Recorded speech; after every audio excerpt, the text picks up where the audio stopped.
right, let's go ahead and dive right in then. I mean, with something like the Rings of Power, the sheer scope of it, I mean, how many different cultures do you have in this first season alone? There's violent, you've got elves, you've got Sylvan elves, you've got the Southlands, Numenor, you've got Khazad-dûm, you've got the Orcs. How was it like? How long was the pre-production process alone in putting like the costuming together for this? One would say never long enough. I know. I think it's once you've got a lot of work was done looking at the source material, before we even got the scripts, and we did have an idea of all the cultures we'd be visiting. So, establishing the rules and the themes of each culture. And once you have those sort of big building blocks, plus understanding their place in history and the arc of Middle Earth, we're familiar with the 6,000 year age when we in the world of Lord of the Rings, but this is in the middle and very different. So understanding all of those things helps establish rules, and we establish rules for color palette and materiality and that within each group. So once you've got those sort of big elements done, then you can go in and refine per character. So that does make it easier, and unifying things with broad tax on color palette within a culture and how that and then the other cultures that they come into contact with or characters come into contact with. Always what's the environment around them, always in the context of an environment. So that's where Ron and I spent a lot of time, as well as with creatures and that, always going, what is the environment these characters are in? Are they part of it or do they stand against it? So really, once that work's done, that creates your rule basis and you move through it that way. But in answer to your question, it was an industrial problem, and it was a challenge that we met with specificity. Nothing was thrown away. Every detail was considered, and it was a year and a half of working through it. And even as we were shooting, we continued. It wasn't that, we were done when we started shooting. Yeah. So while we were shooting, we were still building. So we were building the airplane as we were flying it every single day. Yeah. And it was fantastically fun. I have to say, it was a journey of a lifetime. It was really awesome.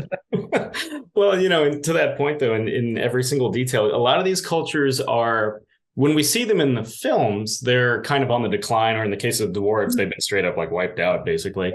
We're catching them at their most majestic. How was it figuring out the costuming for things like, and the visual effects for things like Khazad-dûm, for things like Numenor, which we had never seen before? Like, how is it kind of like creating personalities for this through visual effects and costuming? The dwarves was a big one to start with, because you're dealing with scale, so that's one element. And in the world of Khazad-dûm, you've got the intimacy of some of the main character scenes, but then you've got the huge scale of it. And within the culture itself, all these, we had gardens being built and, rituals and ceremonies happening. So we had to sort of, you play with this world and then bigger world where you have to see that. So there is so much detail that we could show that. So what we did was we chose to really, in wide shots, have tons of depth. Khazad-dûm is a perfect example of it. It's so rich. There is so much nuance. We want to show everything, but we can't. So we, in the background, hint at bits of it. And then as the camera moves through stuff and we see different things, we begin to learn about the culture. For example, they like being underground.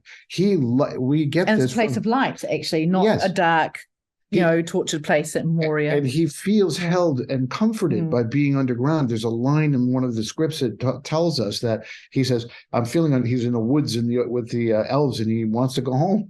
He wants to go home to his cave-like existence, but that cave-like existence had light shine through magnifiers. Yeah. Yes. Again, detail that we are, it's pocked throughout. It's all in there. Well, in talking, Ron, I was curious because the entire tenor of the show changes when Mount Doom erupts. It's no longer, evil is no longer a conjecture. It is unmistakably established a foothold in Middle Earth, and the trajectory of everyone has changed. How was it developing the sequence? Both the triumphant battle leading up to it, and then everything going disastrously wrong in a moment. I love that question. we recognized all of that early on, and we started building towards that. And the way we did that was we shared the work. This was something I'm very proud of. It's the collaborative way we worked. And I'm going to just get a little geeky here between ILM and Weta and Rising Sun, DNEG.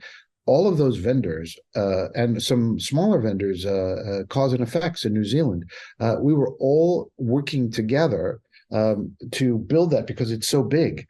So we knew that one vendor couldn't do it. So we had to create a standard. So everybody working together, you didn't see variances between one effect, one shot and another.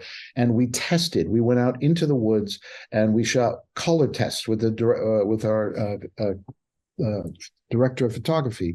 We went out in and saw what snow looked like, and then what does the clothes look like after you've been through that? What are the characters? What have they gone through in that flash of a moment? And then how does that play out for the rest of the episodes? That all of that stuff was done so granularly, but when you see it put together, it feels to me the thing I'm proudest of is you don't see the seams.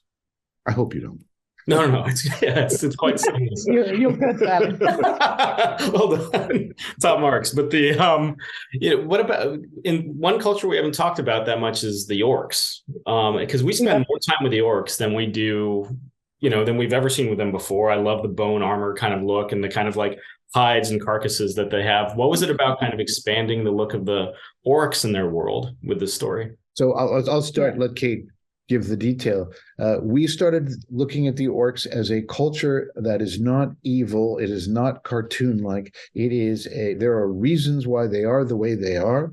There are both cultural and traumatic reasons why they are the way they are. So we looked at that, and what does that culture look like? And what is the relationships? What's the hierarchy? We knew that they were born of women just like human beings.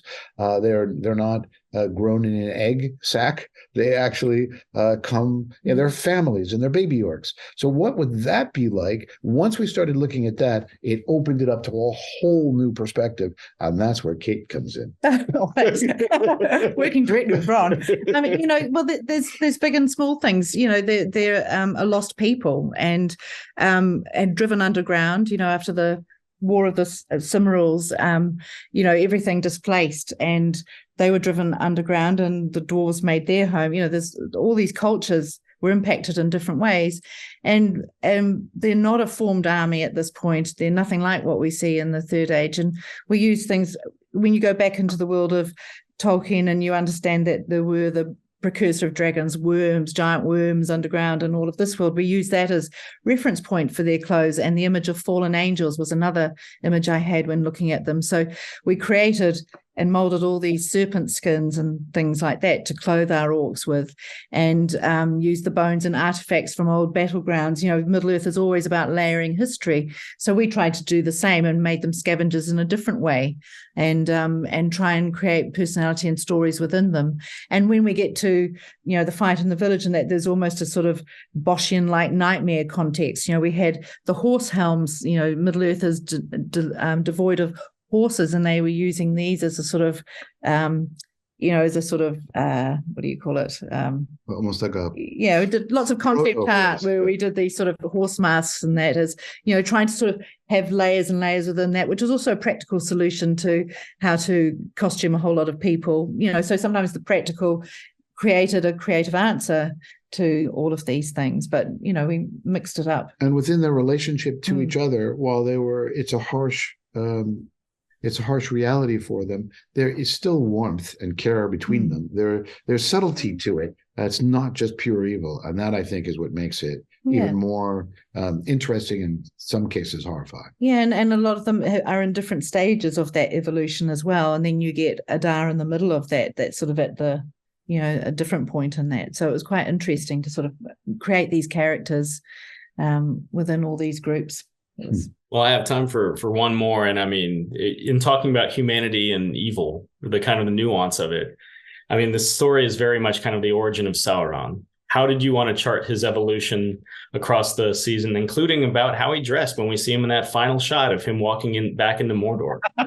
So I think it was all that none of us really knew who Hal was anyway when we started the process. There were limits to what we all were told. So, yeah. And I think there were limits to what the showrunners, as they were writing it, were discovering. Yeah, and so that's right. We would get little hints, but we didn't know he was actually. But the conversations were hilarious. If this character has this, does this mean? We'd be like geeking out trying to find solutions. Sometimes we'd overthink it. Actually, I think, but it's that idea.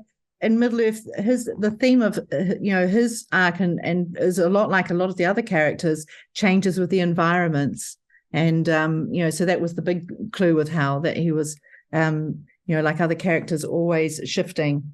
But the question of good and evil is one that we talked about all the time, and the subtlety of that, and is anything purely evil or anything purely good. There's always nuance within that.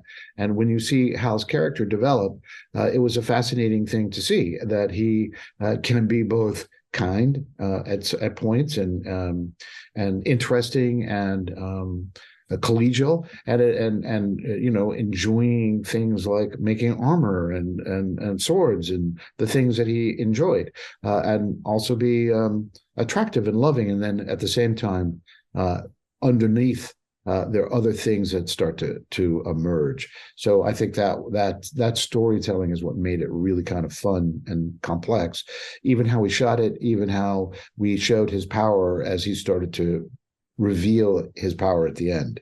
That came out in subtlety. We had versions and the visual effects when he reveals himself on the raft, where he's worse, more scary, and less. And we found a path to make that development nuanced until he finally reveals in that last shot. Guys, thanks for taking the time to sit with me on a Saturday. Pleasure to meet you. Pleasure to meet you. Pleasure.